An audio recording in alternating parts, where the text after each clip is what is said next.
다 함께 자리에서 일어나셔서 하나님 말씀을 봉독하도록 하겠습니다. 하나님 말씀은 우리 빌립보서 4장 6절과 7절 말씀입니다. 제가 가진 성경책은 신약 성경 322페이지, 빌립보서 4장 6절 말씀을 제가 읽고 7절 말씀을 여러분이 읽도록 하겠습니다. 6절입니다. 아무것도 염려하지 말고 오직 모든 일에 기도와 간구로 너희 구할 것을 감사함으로 하나님께 아뢰라. 그리하면 모든 지각에 뛰어나 하나님의 평강이 그리스도 예수 안에서 너희 마음과 생각을 지키시리라. 아멘. 자리에 착석하시겠습니다. 자, 오늘 말씀의 제목 함께 한번 읽어보겠습니다. 시작. 모든 이해를 초월한 평안을. 자, 모든 이해를 초월한 평안을 여러분에게 소개하고 싶습니다.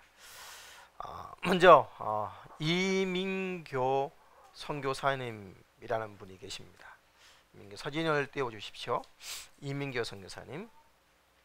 이분의 직함은 이렇습니다. 남북체육교류협회 장애인체육위원회 위원장, 북녘 미랄 대표, 미랄 선교회가 있습니다. 그래서 선교회 대표이십니다.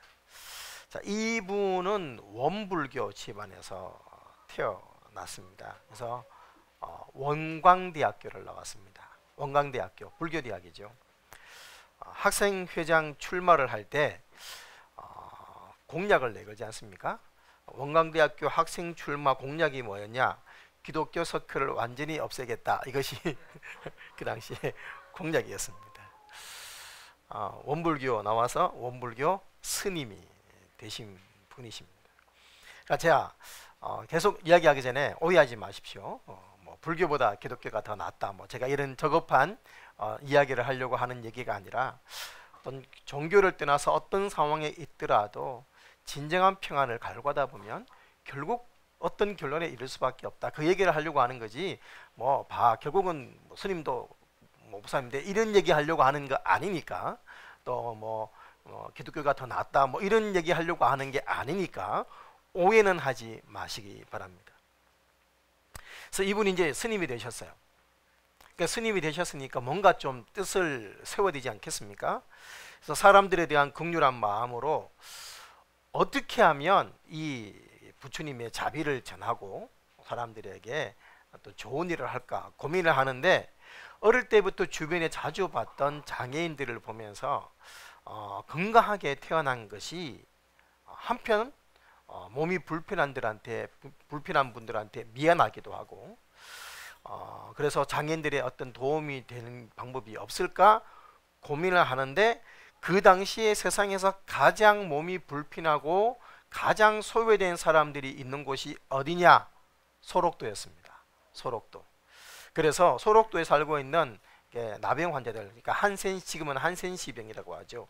한센시병 환자들이 소록도라는 남해 끝단에 있다는 소식을 듣고, 그곳에서 불교의 교리에 근거해서 지금 생은 비록 힘들지만 다음 생에서는 건강하게 태어나기를 소망하면서 부처님의 윤회 사상으로 위로를 주기 위해서 소록도에 갔습니다.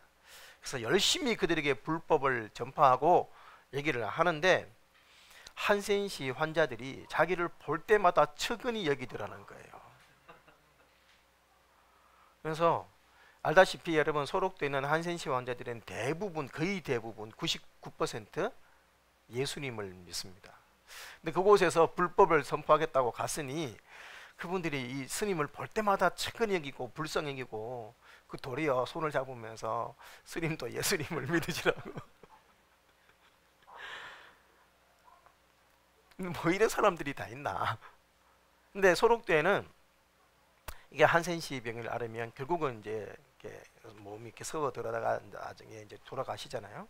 그래서 그분들이 돌아가시면 그분을 이제 사회에서 하지 않고 소록도 내에서 화장터가 따로 있습니다. 그래서 이 화장터에서 장례를 치르게 되는데, 근데 자주 돌아가세요. 근데 화장터에서 이게 장례식을 하는데 이 세상 사람들의 장례식을 떠올리면서 갔는데 장례식장이 축제더라는 거예요.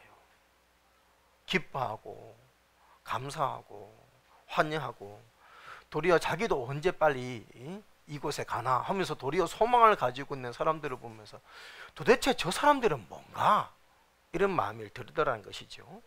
그래서 보통 슬픔과 암울과 절망의 자리가 되는데 소망과 영광과 사모함의 자리가 되고 있는 그 사람들, 어쩌면 빨리 그곳에 갈까 하면서 사모하고 기다리고 있는 모습을 보면서 충격을 받았습니다.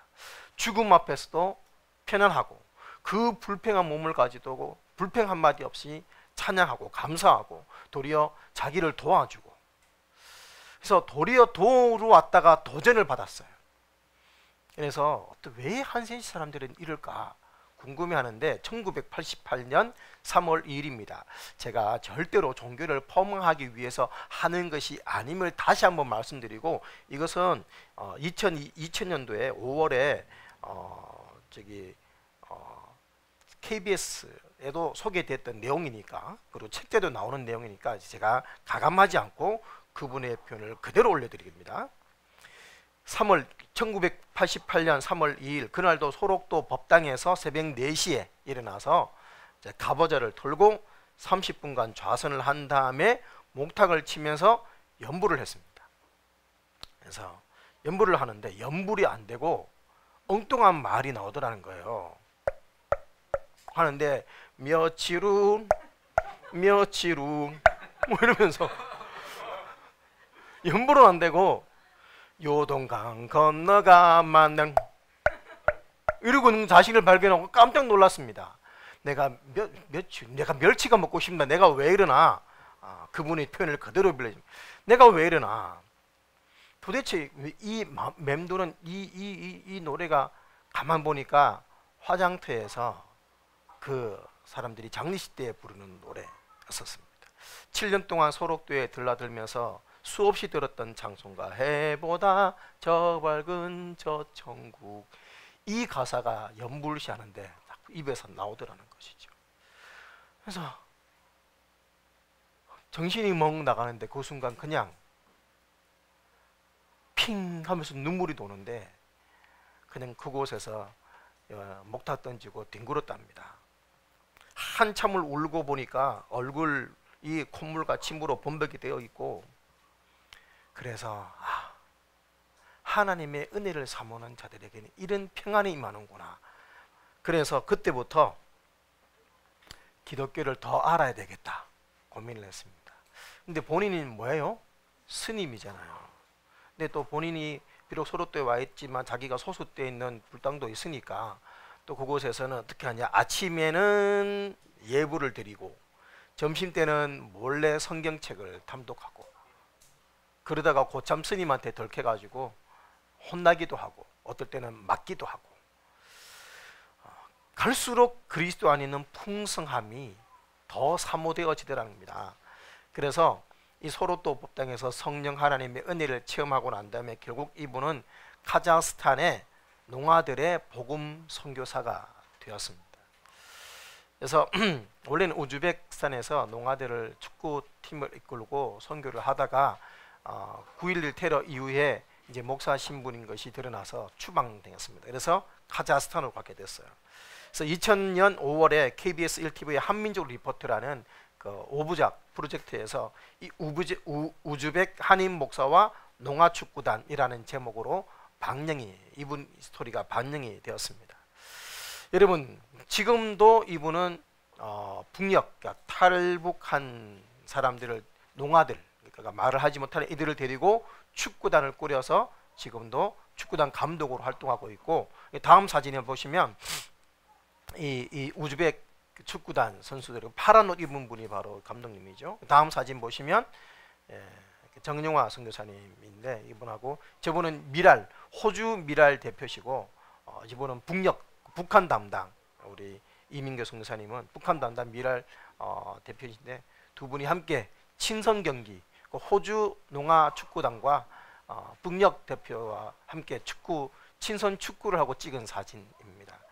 그래서 그러니까 지금도 북한 선교로 또 통일을 대비하기 위한 선교를 위해서 또 축구도와 그래서 그분 책에 보면 축구공 하나라도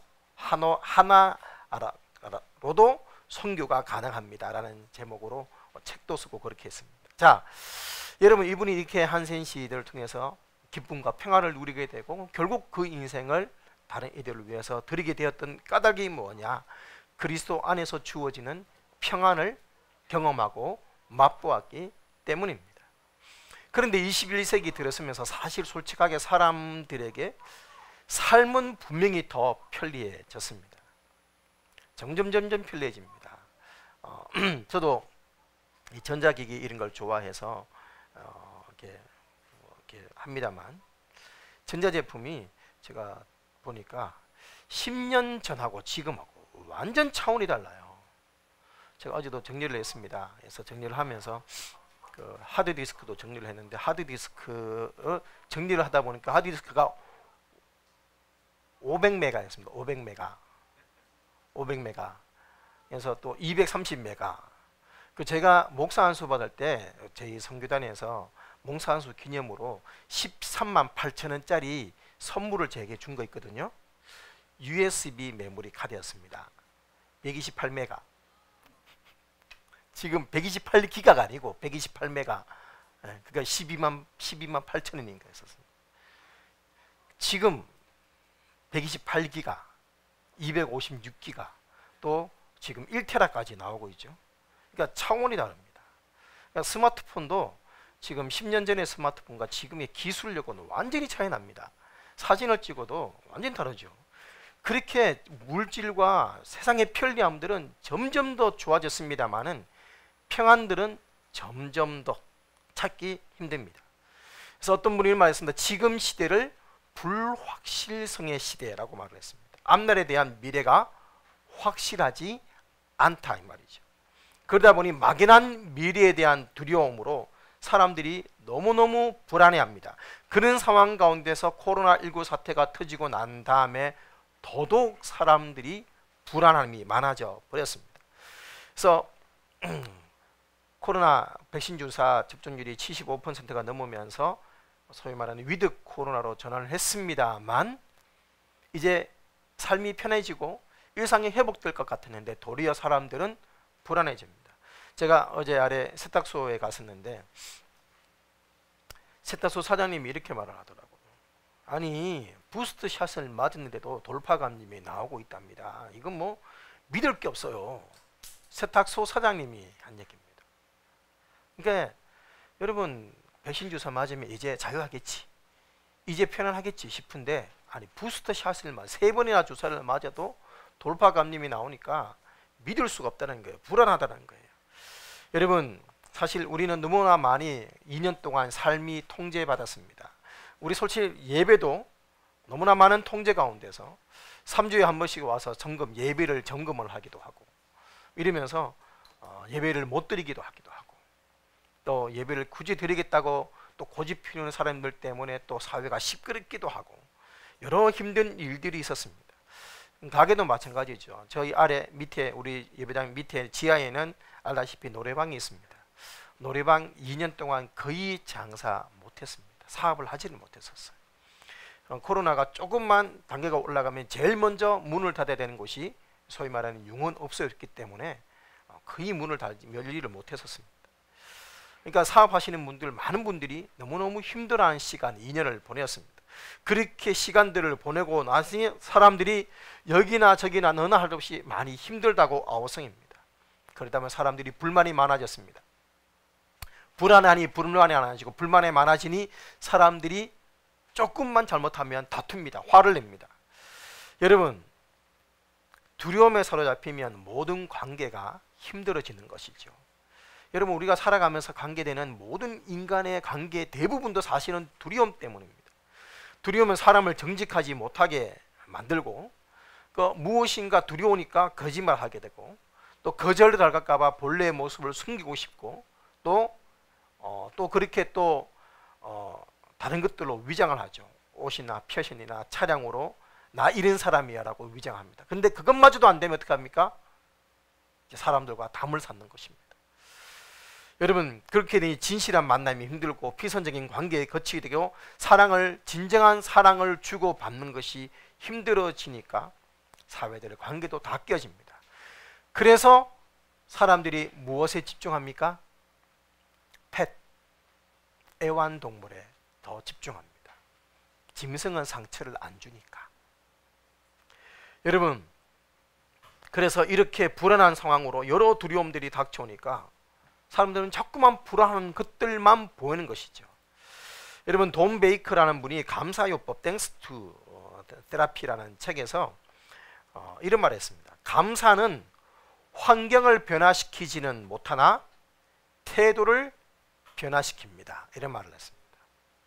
그러니까 감사가 조건을 변화시키지는 못하지만 마음가짐과 태도를 바꾸어서 결국 내가 변화된다는 거예요. 자, 여러분 감사 너무너무 힘들고 가난해요. 물질이 없어요. 단장 내일 뭐 아들 학용품 사야 되는데 돈이 없어요. 힘들죠. 가난하죠. 근데 감사하라네요. 자, 감사했습니다. 감사했더니 갑자기 돈이 어디서 뚝 떨어집니까? 안 떨어진다는 거예요. 부자 되지 않습니다. 장애가 있어요.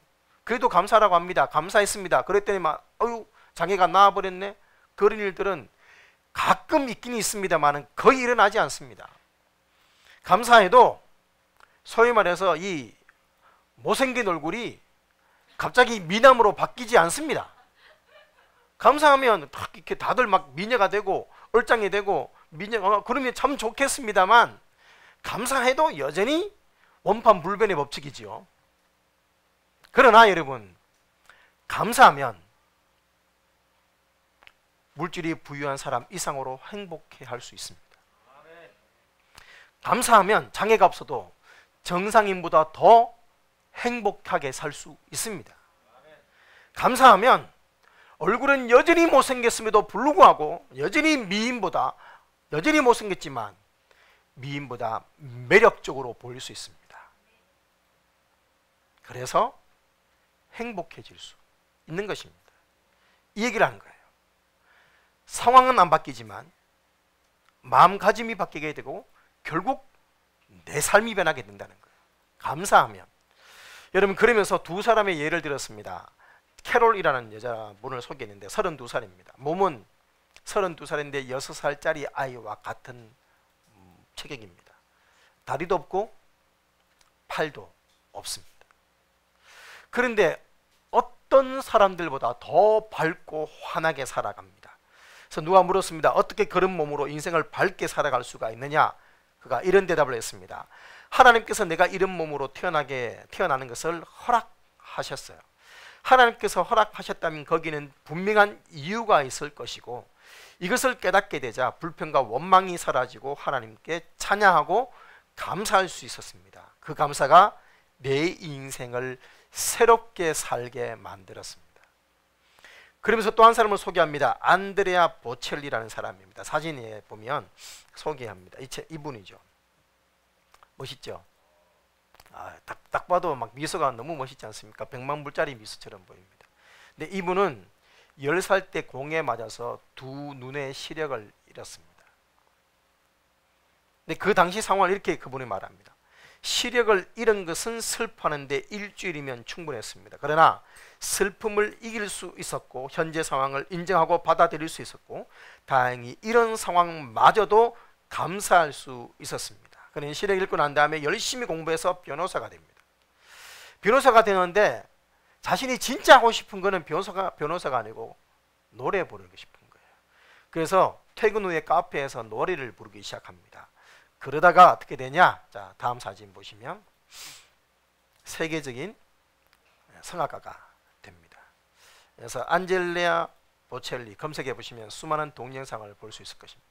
그래서 시력이 안 좋기 때문에 여전히 눈을 감고 노래를 부르지만 세계에서 많은 사람들 앞에서 공연을 하는 세계적인 성악가가 되었습니다.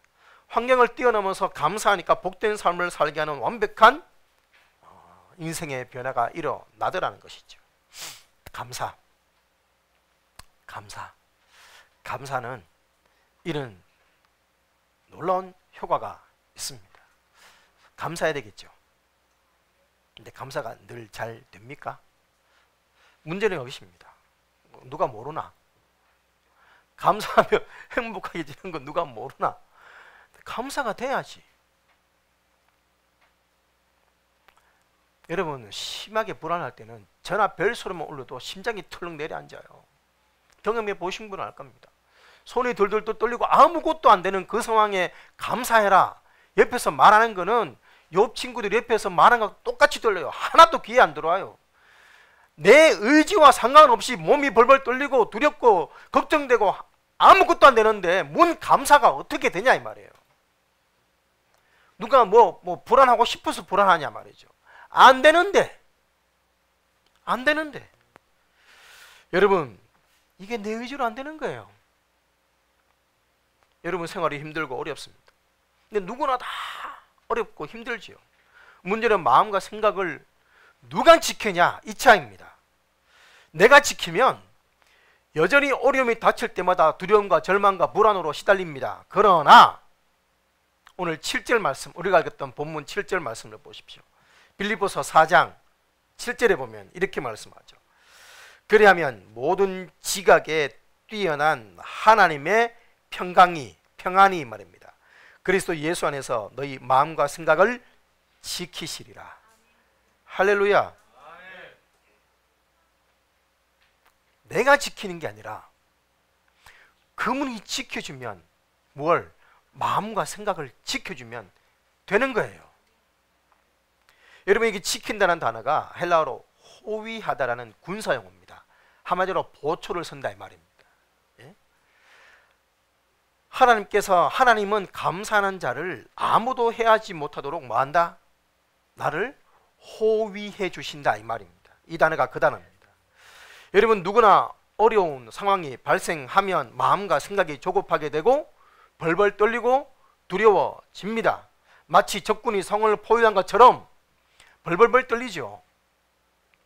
그때 감사하는 자들에게, 하나님께 기도하는 자들에게 하나님이 그 마음과 생각을 지켜주신다는 거예요. 그것이 왜 가능하냐? 모든 지각에 뛰어난 하나님의 평안이 임하기 때문입니다. 모든 지각에 뛰어난, 지각이 뭡니까? 지각? 인지하는 것, 이해하는 것, 생각하는 것, 느끼는 것, 우리의 감각, 우리의 이성, 우리의 생각을 뛰어난, 초월해버린, 우리의 영역이 아닌 우리의 이 생각이나 이성과 논리를 초월해버린 하나님의 평안이 임해버리는 거예요. 그러니까 마음과 생각을 지키는 것이 가능한 거예요. 나는 안 돼요. 우리 집 사람은 심리학, 심리치료 박사입니다. 박사 학위는 안 받았습니다. 박사 과정을 수료해서 논문만 쓰면 되는데 현민이가 태어나는 바람에 지금 10년 동안 지금 미뤄두고 있어서 박사 과정을 수료했어요. 박사란 말이에요. 논문만 쓰면 됐는데 아직 논문 쓰다가 말았으니까. 그런데 저분도 사람들을 만나서 치료하는데 한계가 있다 이 말입니다. 박사도 사람들의 마음의 문제 다 해결한대요. 맞지요? 그런데 하나님의 평안이만 해결돼 버리는 거예요. 여러분, 그래서 이 구절을 세 번 적은 이 구절을 이렇게 했습니다. 그리하면 사람의 헤아림을 뛰어넘는 하나님의 평화가 여러분의 마음과 생각을 그리스도 예수 안에서 지켜줄 것입니다. 흠정역 성경에 이렇게 번역이 있습니다. 그리하면 모든 이해를 뛰어넘는 하나님의 평강이. 그래서 오늘 말씀의 제목이 뭐라고요? 이해를 초월한 하나님의 평안인 것입니다. 여러분, 도저히 현대인 성경은 이렇게 얘기했습니다. 도저히 상상도 할 수 없는 하나님의 놀라운 평안이 그리스도 예수 안에서 여러분의 마음과 생각을 지켜주실 것입니다. 어떻게 하면? 하나님께 아뢰면 우리의 이선적인 판단과 이해를 뛰어넘는 방법으로 하나님은 우리의 마음과 생각을 지켜주시는 분이세요. 하나님이 우리의 마음에 보초를 쏘주시는 것이죠. 그러니 불안을 몰아내고 염려를 몰아내고 평안을 누릴 수가 있는 것입니다. 이 평안이 뭐냐? 헬라어로 정확하게 에이레네입니다. 여러분 한두 번쯤 들어봤을 단어입니다. 보면 무슨 그 메이커 이름도 에이레네 이런 것도 있고, 에이레네 뭐 무슨 여러 가지 명칭들을 많이 붙입니다. 에이레네, 이게 뭐냐? 마음의 고요와 평화입니다. 마음의 고요와 평화. 여러분, 한 미술학교에서 미술학교 학생들에게, 졸업생들에게 이제 이 칼리지에서 과제를 냈습니다. 졸업 과제. 그래서 다 졸업 과제 패스를 해야 졸업하지 않습니까? 제목이, 주제가 뭐냐? 평안이었습니다. 평안. 그래서 학생, 졸업생들이 평안에 관한 작품들을 많이 걸어왔는데, 그 중에 특히 두 작품이 자기 눈에 확 들어오더라는 거예요. 첫 번째 작품은 산골짜기 호수를 그린 작품이었습니다.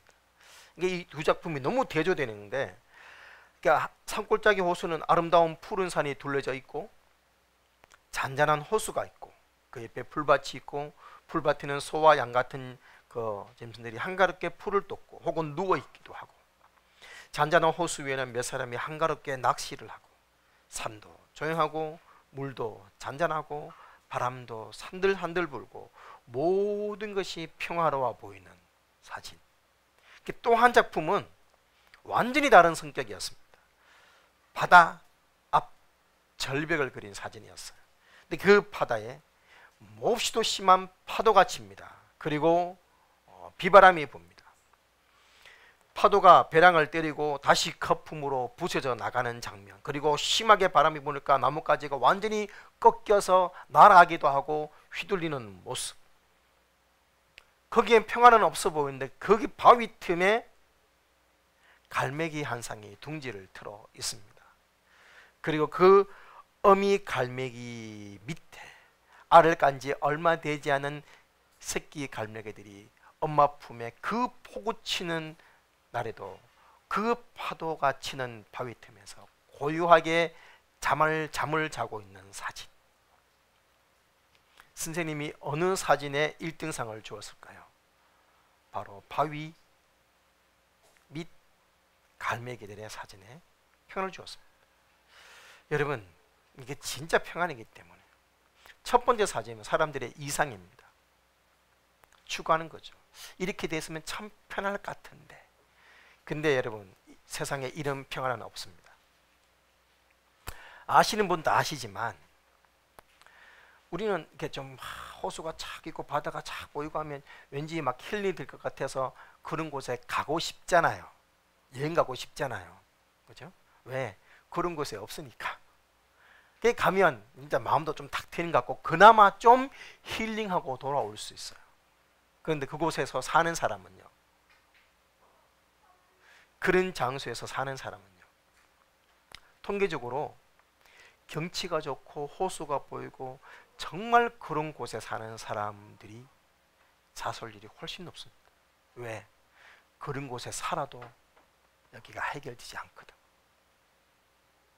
그건 거짓 평안이에요. 그런데 진정한 평안은 힘들고 고통스럽고 폭우 치는 속에서도 지킬 수 있는 평안. 이게 하나님이 주시는 에이레네라는 평안인 거예요. 하나님은 우리에게 이 평안을 주겠다고 약속하시는 거예요. 지켜주시겠다. 여러분, 그래서 요한복음 14장 20절에 보면 예수님이 무슨 약속을 했냐면 이런 약속을 하십니다. 평안을 너에게 끼치느니 곧 나의 평안을 너에게 주느라. 내가 너에게 주는 것은 세상이 주는 것 같지 아니하니라. 너희는 마음에 근심하지도 말고 두려워하지도 말라. 여러분, 자, 예수님을 평화의 왕이라고 하죠. 예수님이 세상에 올 때, 예수님 탄생할 때 천군 천사들이 예수님의 탄생 소식을 전할 때 뭐라 했습니까? 지극히 높은 곳에서는 하나님께 영광이요 땅에는 하나님이 기뻐하는 사람들 중에 뭐? 평화로다. 평화의 왕으로 오신 이가 어디에 계시느냐? 이렇게 사람들이 동방 박사가 묻지 않았습니까? 평화의 왕이신 예수님이 이 땅에 와서 정말 평화롭게 살았나요? 아니요. 그분은 온통 고생 가운데, 고난 가운데 살았습니다. 그럼에도 불구하고 그분은 평안을 누리며 살았어요. 그리고 오늘 요한복음 14장에 내가 너희에게 내 평안을, 세상이 줄 수 없는 평안을 주겠다고 할 때가 언제냐? 십자가 못 박히기 바로 직전입니다. 주님이 십자가 못 박혀 돌아가실 것을 알았다 몰랐다? 아셨어요. 며칠 전부터 내가 이제 예루살렘에 올라가면 대제사장들에게 죽임을 당하게 된다 아셨어요. 미리 예언하셨어요. 그럼에도 불구하고 죽음 앞에서 주님은 나는 내 평안을 주겠다, 세상이 줄 수 없는 평안을 주겠다고 약속하신 거예요. 여러분, 하나님의 평강은 거짓되고 허탄한 것으로 우리의 마음을 그냥 속이는 것이 아니라 우리가 흔들리고 또 우리가 갈팡질팡할 때마다 우리를 붙잡아주는 평안입니다. 두려움과 걱정으로부터 지켜주시는 평안. 그래서 아무것도 염려하지 말고 오직 모든 일에 기도와 간구로 하나님께 감사함으로 아뢰라는 것입니다. 그리하면 모든 이성, 모든 이해, 모든 생각을 초월해버린 하나님의 평안이 너희 마음과 생각을 지켜줄 거야. 이것이 오늘 우리에게 주시는 약속입니다. 여러분, 아무것도 염려하지 말고 문제거리로 근심하지 말고 이 말입니다. 쓸데없는 근심에 빠져 스스로 마음을 괴롭게 하는 상태, 이게 바로 성경에서 말하는 염려입니다. 다시, 쓸데없는 근심에 빠져 스스로 마음을 괴롭게 하는 상태. 여러분, 삶의 위협을 느낄 때 세상에서 해결 방법을 찾으면 염려로 나타납니다. 그러나 하나님께로 찾는다면 기도와 간구로 나타나게 됩니다. 염려는 패배하고 절망하지만 기도와 간구는 하나님의 복과 은혜를 가져오는 것이죠. 그러므로 염려를 내려놓고 하나님께 기도할 수 있는 자들이야말로 가장 든든한 백을 가지고 계시는 분입니다. 여러분, 살아가면서 힘들고 괴롭지 않은 사람이 어디 있습니까? 고난이 없는 사람이 어디 있습니까? 그러나 그리스도인들은 그 고난 속에서 뭐합니까? 하나님께 맡기고 의지할 수 있는 거예요. 누군가를 붙들고 맡길 수 있는 존재가 있다는 것이 얼마나 든든합니까? 여러분, 도움을 간구하면 응답해 주시는 분이 계시는 것이에요. 여러분, 든든한 도울, 사람들의 갈팡질팡하고 지금은 도와줬다가 언젠가는 도와주지 못하는 그런 말고 항상 언제나 도움을 의지할 수 있는 존재가 있다는 것과 없는 것은 전혀 다릅니다.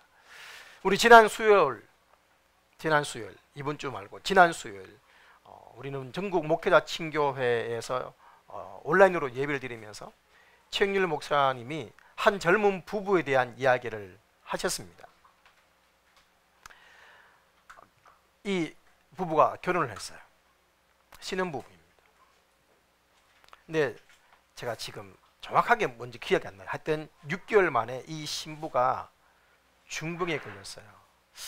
중병. 이게 제가 정확하게 지금 무슨 병인지 하여튼 중병에 걸렸는데 감사하게도 하나님의 은혜로 거의 회복이 되었어요. 너무 감사하죠. 그런데 문제는 그 치료되는 과정에서 아기를 낳을 수 없는 그런 상태가 되었어요. 그럼에도 불구하고 자녀를 주시기를 기도하고 하나님께 기도하고 하나님은 해주실 수 있는 분이야 믿고 그리고 여러 방법들을 시도하면서 인공수정을 하게 되고 하나님의 은혜로 임신을 한 거예요. 그래서 이 아기를 참 잘 키웠는데 몸 상태가 별로 안 좋다 보니까 일찍 출산을 합니다. 그래서 아기가 인큐베이터에 들어가게 되고 그리고 산모는 퇴원해서 집에 왔는데 집에 온 지 3일 만에 우리 들었죠? 산후 뇌출혈 온 거예요. 여러분, 이 부부가 누구냐 하면 우리 대구교회 하임자 자매님의 아들과 며느리 이야기입니다. 우리 주일학교 사역하시는 하임자 자매님, 그 아들과 며느리 이야기예요. 이 얘기가 다른 사람 이야기가 아니고. 그래서 이 신랑이 이 앰뷸런스 타고 병원에 가면서 목사님한테 전화가 온 거예요. 목사님, 붙들고 기도할 성경 구절 좀 알려주세요. 그래서 목사님이 알려준 구절이 시편 123편입니다. 오 하늘에 계시는 분이요 내 눈을 들어 주를 봅니다. 종들의 눈이 그 주인의 손을 바라보듯 여종의 눈이 그 여종의 눈을 바라보듯, 여러분 종들은 주인의 손에 모든 것이 다 달렸지 않습니까? 그 주인만 바라보는 거예요. 내 눈이 그렇게 우리 하나님 여호와를 바라봅니다. 주께서 우리에게 자비를 베푸실 때까지 말합니다. 오 여호와여, 우리를 불쌍히 여기소서, 우리를 불쌍히 여기소서. 주만 바라봅니다. 이 구절을 주고 이 말씀을 붙들고 기도를 했어요. 다행히 뇌출혈이 잘 해서 생명은 건졌는데 기억 상실증이 와버린 거예요.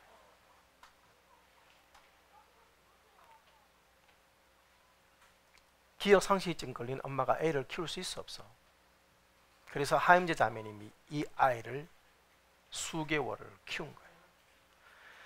근데 이것도 또 감사한 게 6개월 만에 거의 정상으로 회복이 됐어요. 그래서 나 이제 아기를 키울 수 있어 해가 다시 6개월 만에 아기를 데리고 간 거죠. 그런데 여러분 6개월 동안 키운 손주가 얼마나 할매 입장에서 보고 싶겠어요. 그래서 지난 우리 대구경북 친교회 야외 친교회 할 때 있었죠. 우리 정성현 목사님 제가 차를 태워줬었는데 그때 그 정성현 목사님 이 얘기를 하시더라고요. 그래서 이 하임배 자매님이 아기를 너무 보고 싶은데 안 그래도 신부가 사실 그 뭐 힘들고 어려운 일도 있어요. 이렇게 막 마음이 힘드니까 막 그 열등감도 많고 막 이런 게 많아지잖아요. 왜 나를 못 키우게 하냐 막 이런 것도 있고 막 이랬었는데 또 괜히 또 애 보고 싶다고 내려가면 또 내가 불안해서 내가 못 키울까 봐 이런 생각이 들까 봐 너가 애 키운다고 고생했으니까 휴가 좀 가져라 하고 이 아들 부부를 제주도로 여행 보내고 애 보고 싶어서 근데 명분은 여행 보내고 아기를 하임재 자매님 데려와서 금토일 이제 보고 월요일 날은 출근해야 되니까 우리 정성현 목사님 사모님이 큰아들 데리고 쌍둥이 데리고 애 데리고 4명을 지금 보고 있다고 그 얘기를 하더라고. 여러분 누군가를 기대하며 붙들고 기도할 수 있는 약속이 있고 약속에 구약 신약 약속이 있고 그 붙들고 기도하면 응답해 주시는 하나님이 있다는 것이 얼마나 감사합니까?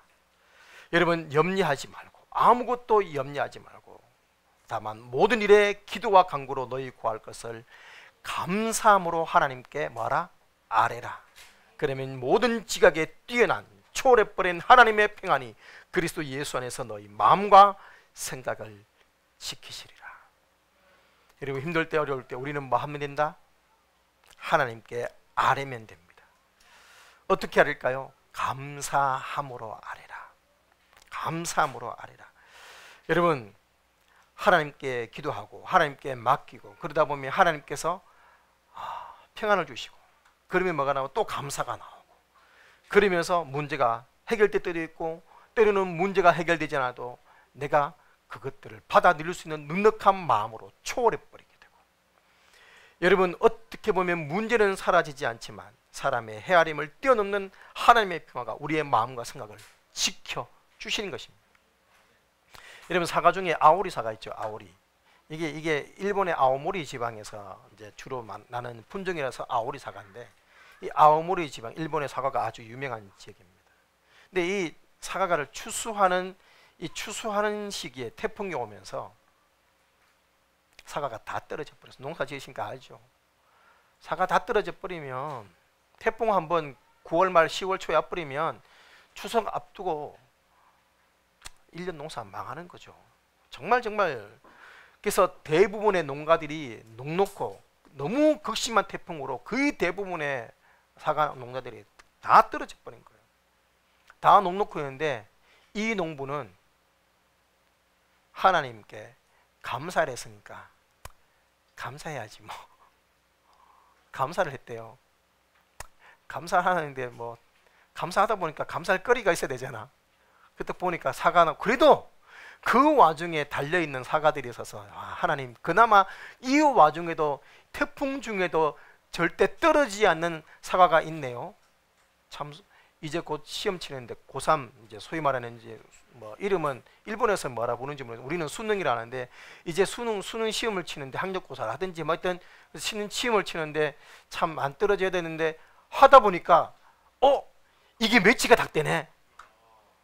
절대 떨어지지 않는 사과. 그래서 이렇게 광고를 했습니다. 태풍 중에도 절대 떨어지지 않는 사과를 맛보면서 대학 시험에 떨어지지 않는 여러분 되십시오. 이렇게 해가지고 사과를 판매를 했는데 태풍 중에도 일본 사람들은 또 미신이 많잖아. 태풍 중에도 떨어지지 않는 기가 센 사과 이렇게 돼가지고 그 해에 그 어떤 해보다 더 많은 수익을 거두게 됐다는 거예요. 상황은 그대로인데 감사해 버리니까 복이 주어져 버리는 거예요. 여러분 이것이 바로 감사의 원리입니다. 오히려 하나님께 신뢰하는 마음으로 감사드릴 때 하나님은 축복의 문도 동시에 열어주시고 모든 것을 합력해서 선을 이루게 해주시는 하나님.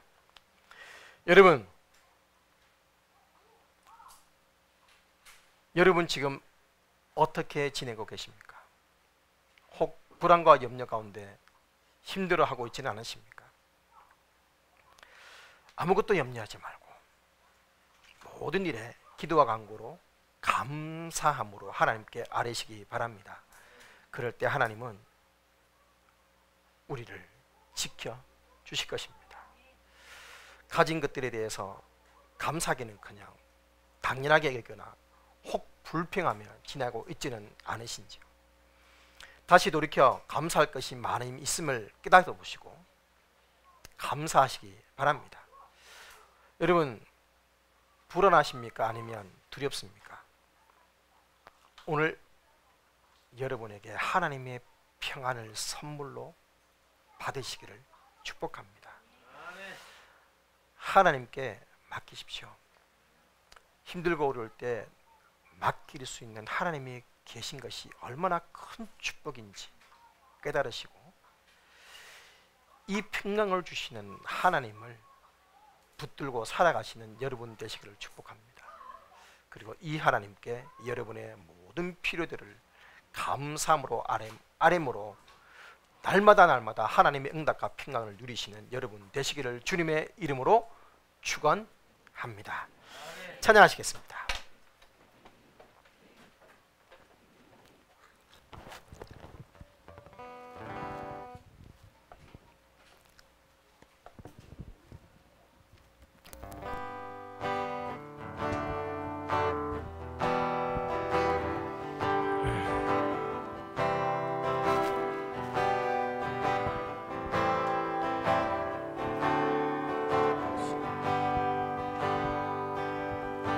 당신은 시간을 뚫고 이 땅 가운데 오셨네. 우리 없는 하늘 원치 않아 우리 삶에 오셨네. 자신의 평안 버리고 우리에게 평안 주셨네. 가장 낮은 자의 모습으로 우리 삶에 오셨네. 하나님 우리와 영원히 함께 하시네. 꿈없는 우리에게 그 나라 보여주시네. 연약한 자들의 친구가 되어주시고 힘없는 우리의 인생을 위로하시네. 당신은 시간을 뚫고 이 땅 가운데 오셨네. 우리 없는 하늘 원치 않아 우리 삶에 오셨네. 자신의 평안 버리고 우리에겐 평안 주셨네. 가장 낮은 자의 모습으로 우리 삶에 오셨네. 하나님 우리와 영원히 함께 하시네. 꿈 없는 우리에게 그 나라 보여주시네.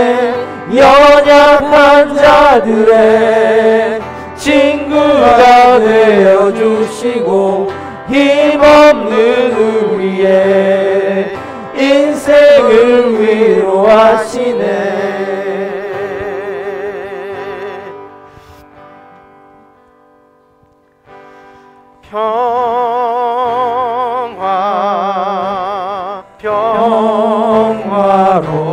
평화로다.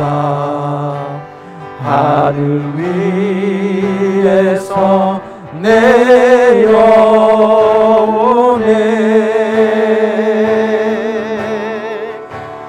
그 사랑의 물결이 영원토록 내 영혼을 덮으소서. 평화로다. 평화로다.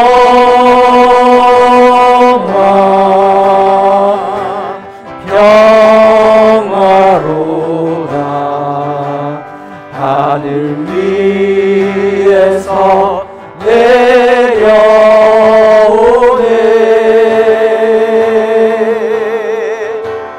그 사랑의 물결이 영원토록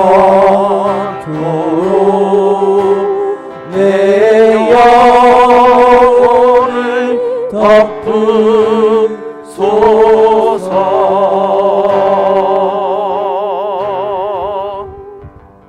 아멘. 우리 다 함께 고개 숙이시고 눈을 감으시고 기도하도록 하겠습니다.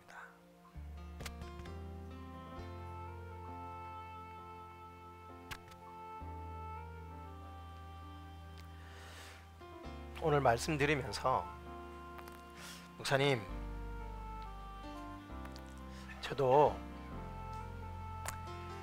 우리의 이성을, 우리의 헤아림을, 우리의 생각을, 우리의 논리를, 우리의 감각을 초월해버린 하나님의 평안을, 마음과 생각을 지켜주시는 그 하나님의 평안을 누리고 싶습니다. 저를 위해 기도해 주십시오 라고 기도를 부탁하기 원하시는 분, 우리 손을 우리 가슴에 한번 올려봤으면 좋겠어요. 가슴에, 하나님 이곳에, 이 가슴에 하나님 평안이 좀 임하게 해주세요. 여러분 가슴에 손을 한번 올려보세요. 네, 축복합니다. 하나님, 나도 하나님 주시는 이 평안 좀 맛보고 싶어요. 세상이 줄 수 없는 평안 나도 경험할 수 있게 해주세요. 목사님, 저를 위해 기도를 부탁합니다. 혹시 그런 분 계시면 여기 손을 가슴에 올려주시면 아멘, 그 성도를 축복합니다. 이 대부분 손을 가슴에 올리셨는데 또 다른 분 계십니까? 이 시간 제가 한번 우리 가슴에 올린 채로 한번 기도하도록 하겠습니다. 살아계신 아버지 하나님, 세상은 참 편리해졌는데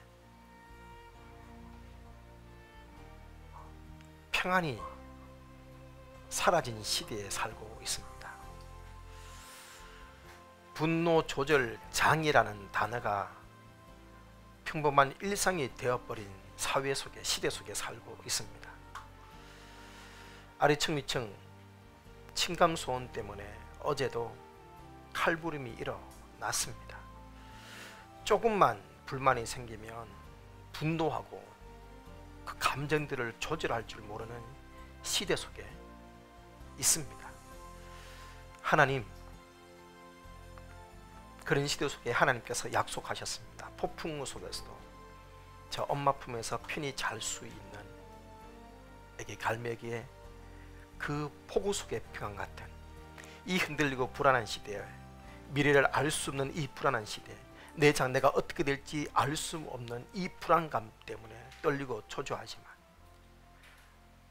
그러나 하나님께 맡기고 기도할 때 하나님이 지켜주시는 평안을 맛볼 수 있도록 도와주시옵소서.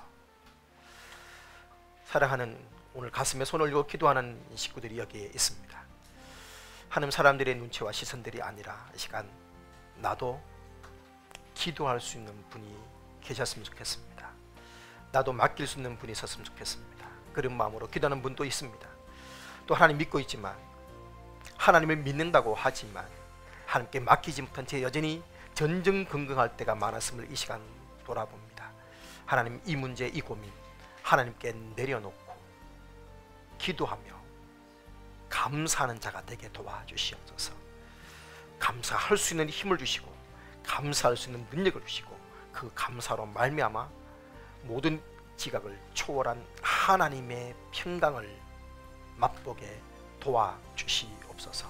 오늘 결단하며 기도하는 사랑하는 가슴에 손 올린 이들의 간절한 기도를 들어주시고 하나님, 그들의 삶의 모든 것들을 주관하시는 하나님의 역사하심을 경험하게 도와주시옵소서. 예수님의 이름으로 기도합니다. 아멘.